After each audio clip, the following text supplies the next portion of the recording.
Towards the end of one of my favorite books, No Longer Human, the protagonist Yozo plays a game with his fiancée and his friend. The rules of the game are pretty straightforward. Well, technically there is actually only one rule, but despite that it is a very trying experience. The game is called the Game of Antonyms, and the purpose is given a word to find the antonym or the opposite of it. As Dazai writes, I had invented one other game of a rather similar character, a guessing game of antonyms. The antonym of black is white, but the antonym of white is red. The antonym of red is black. And later in the same chapter he writes, still no good. The antonym of flower, you're supposed to name the thing in the world that is least like a flower. At a first glance this game seems simplistic and a rather easy one, no different than some spelling bee. But if you ever truly play it, you will find its hidden depth and how much introspection and thought is required to come up with an answer. Of all the things I found fascinating about this book, this particular little chapter struck me as the most interesting part. It's a game that really encourages creativity, careful thought, and discussion. However, above all, it challenges you to really reevaluate your understanding of words and the world as a whole. I know this is a bit of a bold claim to make, but trust me, as you understand more about the game, you will see why that is the case. Once you begin playing the game, you will quickly find yourself rejecting dictionary definitions of commonly accepted antonyms of some words. For the purpose of this video, I will group all words into 3 categories. Group 1 are words with clearly defined antonyms, positive and negative, true and false. These are often mathematical terminologies and one is defined as the negation of the other. Group 2 are words for which some antonym is a Google away. However, as one begins to think about it more and tries to reason about the concepts behind the word, it becomes clear that a more sophisticated antonym needs to be found. And group 3 are words which one has not even considered they can have an antonym. Try to think what would be the opposite of a flower. In this video, I will give you 3 examples of how to play the game with some words of group 2, and I hope after all this you will feel drawn to try to play this yourself. The first concept we will try to find an antonym for is crime. Thesaurus would suggest to us obedience, goodness, kindness, or behavior which can be grouped up into order and virtue. And certainly order seems like a good candidate for an antonym. I mean, intuitively it makes sense that where there is no law and order there is crime and vice versa.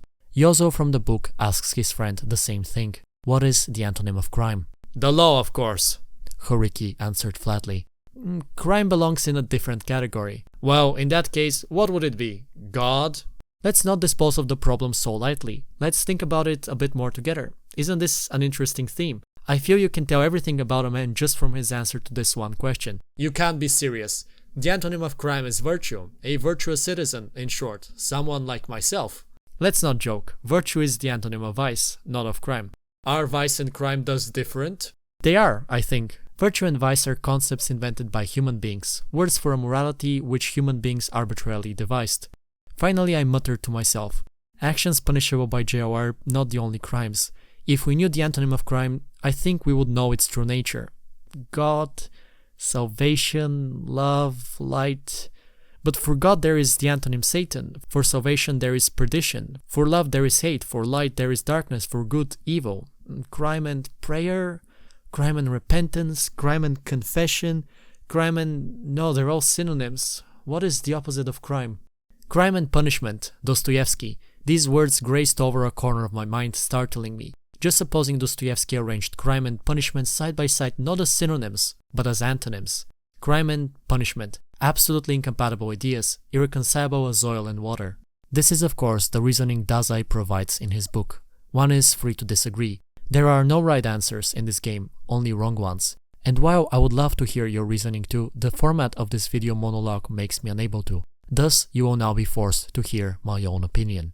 Virtue is not the opposite of crime. Crimes do not necessarily correlate with vices. I think the most obvious example for this would be Jesus, a virtuous man who was yet accused of a crime. Order would seem to be a sound antonym, but the antonym of order is chaos. And chaos does not mean crime, nor does crime mean chaos. Hence why organized crime exists. No, punishment it is. Punishment negates crime. Punishment exists as the ultimate antonym to crime. Punishment does not need to be lawful, does not need to be virtuous, does not need to be orderly. It merely exists to negate crime. Now here it is worth to point out that the antonym of an antonym does not need to be the same concept in this game. So the antonym of punishment does not need to be crime, although it could be. I hope this example got you hooked because we are now taking the training wheels off and diving even deeper.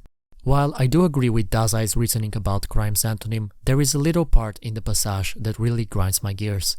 Mainly his statement that the antonym of love is hate. And now I would like to investigate this with you. What would be the antonym of love? A Google search would tell me that the antonym of love is to be hatred. And whilst the source provides roughly the same answers, it also gives apathy. So let's go through them one by one. I think most people's instinctive response would indeed be hate. We seem to be conditioned from a young age that it is the proper antonym. You either hate someone or you love them. But I think people who accept this as a given have never experienced strong love, never felt those flutters in the stomach that can quickly turn to sharp knives. How much you can hate your partner, and yet how much you can love them. You can hate someone from too much love. Hate and love are not antonyms of emotions. Some studies have also shown that there is an overlap in brain activity between hatred and love. No, hate is not the antonym of love. There are those you hate, those whom you love, and then there are those who make you feel a bit of both. But there is also a fourth group of people, one that we easily have neglected. Ellie Wiesel famously said that the opposite of love is not hate, it's indifference. Also, another great author with an incredible semi-autobiographic book about his experience throughout the Holocaust called The Night. His sentiment can indeed hold. These two emotions are hard to coexist about the same person at the same time.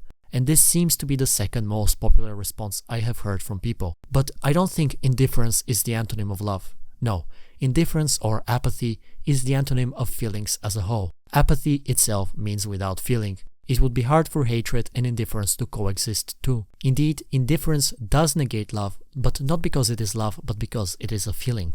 Personally, I believe the antonym of love to be disgust. I don't believe it is a coincidence that on the emotional wheel they are placed almost completely opposite from each other. There is no sensation more further removed from love. I have yet to hear a person describe the one they love as disgusting, maybe in an attempt to deny it to themselves, but that would merely show a subconscious awareness that disgust is the opposite of love. Two emotions that cannot coexist about the same person at the same time. Maybe about the situation the two people are in, but never about the other person. Love draws you towards the other person. Disgust makes you want to distance yourself from them to avoid interactions. Here I would like to bring up a slang word that I became recently aware of, the ick.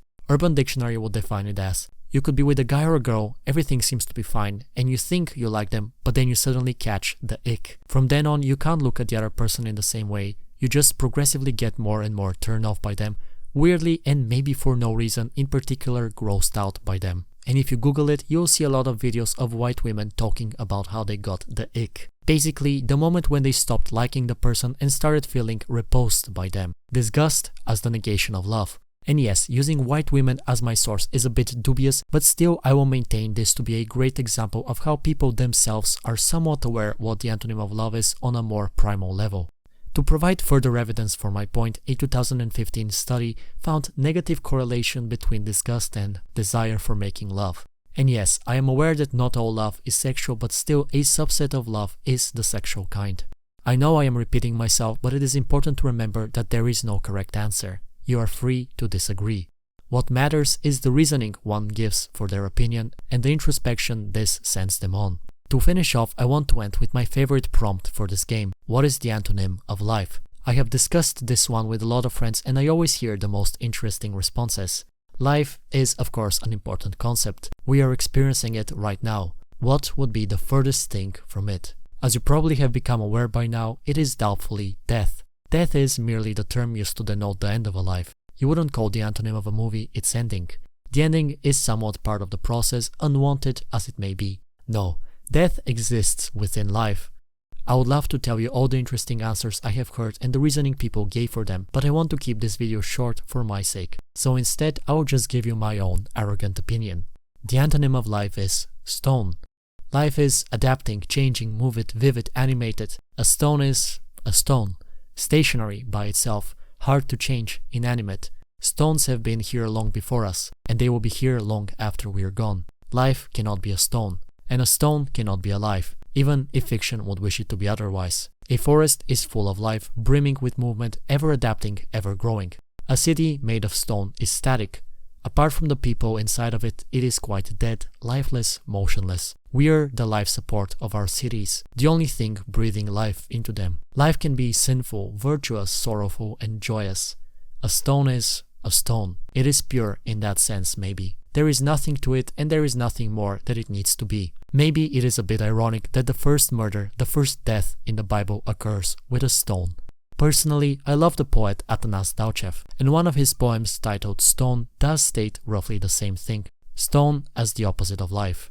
I find it fascinating that 100 years before me, before Osamu Dazai had even become known, Dauchev had already pondered on what the opposite of life is. And to provide even more evidence, we compared the more dull people with statues, which are mainly associated with stone. It is a fascinating thing to think about. Instead of pondering what we are, what life is, and what the meaning of it is all, perhaps it will help us to consider what is the opposite of life, what is so far removed from us, animated living beings, that it is the antonym. Perhaps it may help us to better understand ourselves. I hope you enjoyed this video. I highly recommend Osamu Dazai's No Longer Human. It is a semi-autobiographical work and it is one of the best books I have ever read. Granted, it is a very heavy and emotional read as it deals with topics such as suicide, but it is a classic nonetheless. If you enjoyed this video, please consider leaving a like and subscribing. I am also greatly curious to hear your opinion on the antonyms of the three concepts in this video.